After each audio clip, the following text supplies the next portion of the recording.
Shalom, perkenalkan nama saya Yesa Mugunta dari kelas 6 genap mata kuliah Kimia Dasar.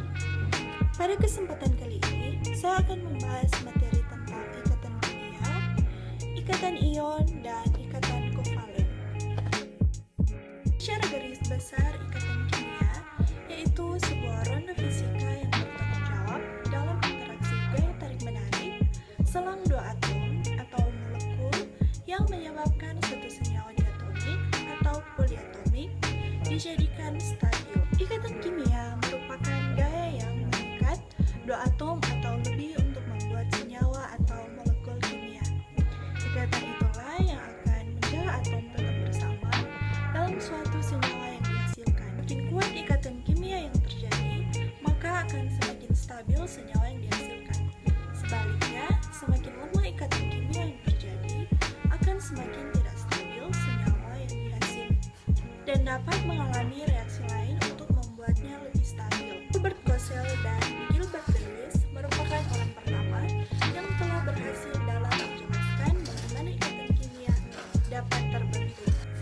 Ikatan kimia terbagi menjadi dua ikatan, yaitu ikatan ion dan ikatan kovalen. Ikatan ion terjadi akibat adanya serah terima elektron sehingga membentuk ion positif dan ion negatif yang konfigurasi elektronnya sama dengan gas mulia. Ion positif dan ion negatif diikat oleh suatu gaya elektrostatik. Senyawa yang dihasilkan disebut senyawa ion. Salah satu contohnya yang sering kita temui yaitu garam dapur. Mengapa ikatan ion disebut sebagai ikatan ion? Karena dia terjadi karena unsur logam dengan non-logam.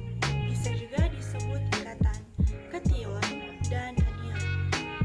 Kation merupakan unsur logam pada umumnya.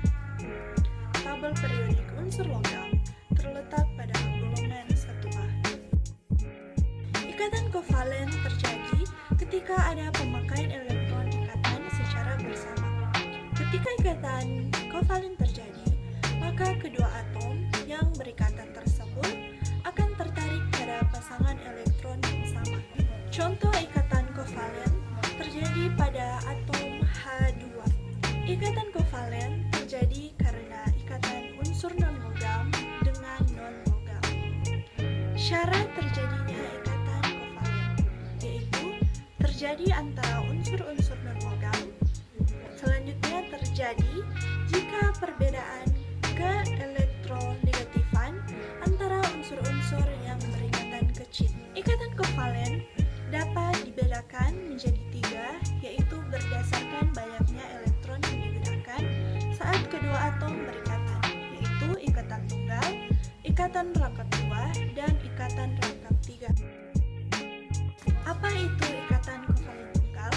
Ikatan kovalen tunggal merupakan ikatan yang hanya melibatkan sepasang elektron untuk digunakan bersama. Contohnya pada molekul H2O.